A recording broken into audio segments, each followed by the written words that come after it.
I'm so excited because I'm in the BYD Sealion 7, which I'd like to compare to Idris Elba in Luther, because, oh my gosh, just effortlessly cool, commanding, like the right amount of intensity, hot AF, suave, like all the things you want. That's what this car reminds me of. I mean, just look at it. It is very Luther, very Idris Elba. Shit, sexy, which I never actually say about a car.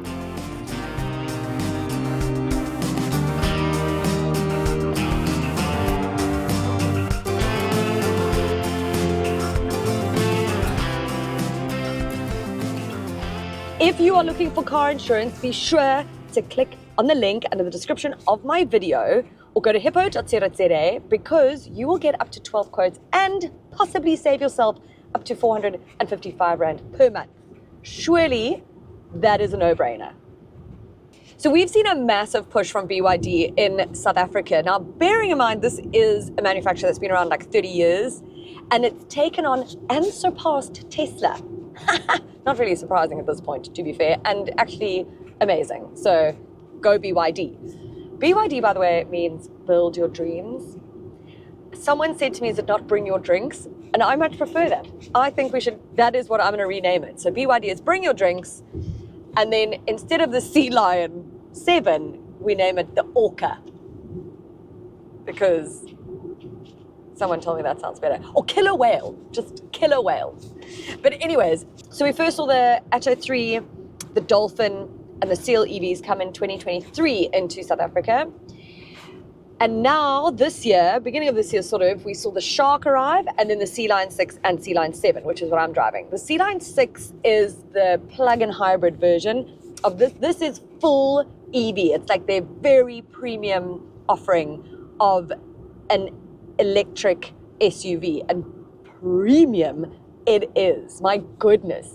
It's actually very seldom at this time in my career that I'm like overly excited by a car. I'm really excited by this car. Like, I think that sounds a bit sexual, which I didn't mean it to, but anyway, take it as you will. I just think that everything in here has been so well thought out and it looks really beautiful. The interior is stunning. It has so much going on, okay? I'm first going to start, so there's two versions of the Sealion 7. So you've got the premium or the performance all-wheel drive, which is what I've got, which is the more expensive of the two. But either way, they both come with an 82.56 kilowatt hour battery, which powers, in this case, two electric motors, one at the front, one at the rear, and you get 390 kilowatts of power and 690 newton meters of torque. Okay, you're getting to 100 kilometers per hour in 4.5 seconds. It is the smoothest, loveliest, most refined, most EV ride, right? They're all like that. That instant torque is lovely. It's just, here we, I'm like, just quickly got up to 100 and I'm not going to tell you what, but like definitely over the speed limit. Very fast. So they claim 456 kilometer range. I actually do think that you could probably get 400-ish. Normally, like the claims are like way out, okay? But this seems okay. From a charging point of view, from like 20% to 80%, if you use a DC charger, it'll take like 30 minutes to charge, so that's super quick. And you do get standard, when you buy the car, a home charger, like all that kind of jazz. Again, like, you know how I feel about an EV. I'm not the hugest fan. I don't necessarily believe in them in South Africa as much, but if there's anyone who's going to do it, like, well, I feel like BYD will. Like, they've come in smartly. They've got cars that are actually affordable as EVs. And again, they've got plug-in hybrids like Toyota, which I always think is the way to go. That is like my number one. So BYD uses the CTB architecture, which is like cell to body. And what that essentially means is that the battery is sort of built within the structure of the car, which then maximizes interior space, which it does. This car is beautifully spacious. Those rear seats are really, like, the rear legroom is fabulous. The boot is at 500 liters. So the interior, there are soft touch materials all over. This is just one of the most beautiful interiors I've seen in a very long time. It's the standard BYD interior where you've got this massive screen. I think it's like 15 inches or something. And it's rotating. So if you press a button, I did it just now, and my husband nearly had a heart attack because he thought it was falling. That was so fun. I wish I did that on camera. The one thing to note though is the Apple CarPlay and or Android Auto doesn't work when it's in what I call TikTok mode, right? You know, in the like that way mode, real mode. So you always have to have it like that if you want that to work. I'm struggling at the moment getting my maps to connect to anything. I was in a Mini recently, which is also actually EV, and now this, and so my Android Auto connects and everything, but then my maps don't come up. I don't know what's going on there. I'm not sure that it can't be a car thing because it's happening now in a few cars. So maybe there's something happening with Google, or because this doesn't like Google. I don't know. I'll figure that out. But it's got ambient lighting, a 360-degree camera. It's got this panoramic sunroof, which doesn't actually open, by the way. It's only a shade cloth that opens all the way. Very cool to let in some light and all that jazz. It's got this 10.25-inch display here in front of you. This has got a head-up display, the all-wheel drive does. It's also got the Napa leather. You've got a foot boot opener, which we know I can't do, so that's no point. And then, of course, it's all-wheel drive compared to the premium, which is not. So it's got different driving modes. It's also got this beautiful crystal gear lever, which I love. Then it's got like such cool things like, okay, so you know, I have constantly complained lately about water bottles that don't fit in the water bottle, or the, you know, look at this guy, how fast he's going. Bikers. I don't even care if you bikers get angry at me. It's because you drive like hooligans. So what I think is very cool, and you've heard me complaining about the cup holders in cars lately, like they just don't ever hold my water bottle. Sure, not a, you know, coffee cup, yes. And not everybody drinks coffee, guys. So what I love about this is you put your water bottle in and then you push it down so then it holds it like fuss, and then you press a button and it brings it back up to you. Such a cool party trick. Very cool. I also enjoy the fact that there is still a volume rolling button here, which is always great. So everything in the screen is like really impressive, right?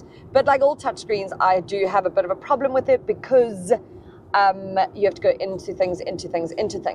But I promised someone that I'm going to use the voice control, try it out from now on, because, you know, so let's see. Oh, I don't even know how to do it. I do. Please turn the temperature to 22 on the driver's side. Got it. Setting the temperature to 22 degrees in the driver's seat. Okay, I have to take back everything I've ever said about, because voice control has gotten so much better. Please call Addie. I found these contacts. Who do you want? Cancel. That's the test. Names. I'm going to try it again. Call Addie. I found these contacts. Who do you want? Cancel. I'm going to try one more time. Call ADI. Sorry, I'm not sure what you mean. Okay. So now I'm bummed. Okay, I'm bummed. Cancel. But okay, you can do other things like open settings. Opening settings. Okay, so that I do appreciate, because you don't have to now sit and try and find the screen. I feel like I'm really late to this party and everyone's probably like, duh, that's been happening for ages, but whatevs. Okay, guys, I'm old school. Let's see what the hoot is like. Oh, that's nice. That's all right. That's not embarrassing.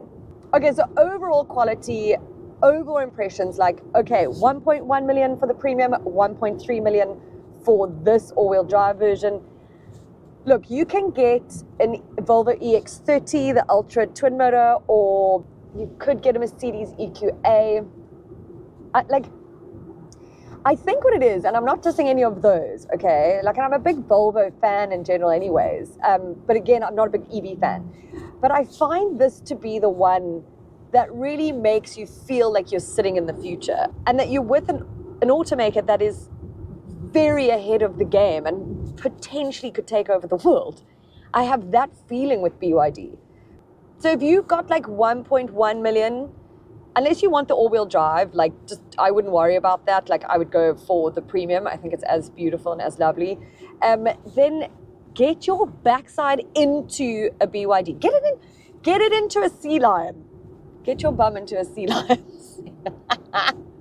Yeah, that's gonna keep on coming at me.